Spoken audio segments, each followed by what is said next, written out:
Hey everyone, welcome back to the channel. In today's video, let me show you how to track vacation and sick time in QuickBooks. It's going to be a quick video. We're not going to waste too much time on this one. Just going to give you guys a very quick step-by-step guide on how to get this done. So the first step is to open payroll settings. Now in QuickBooks, you want to go to payroll settings from the main payroll dashboard. Next, you're going to enable time off tracking.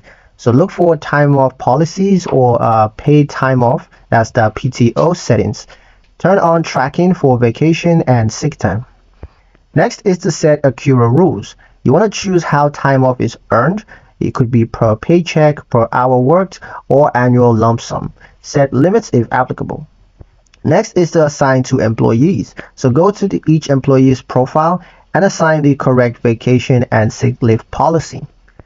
Finally, track usage. Now, whenever you run payroll, record any vacations or sick days taken so that QuickBooks automatically deducts them from the balance. A pro tip, you can also include PTO balances on pay stubs so employees always know their available time. And that's pretty much it for the video, guys. Hope you liked it. Hope you found the information here useful enough.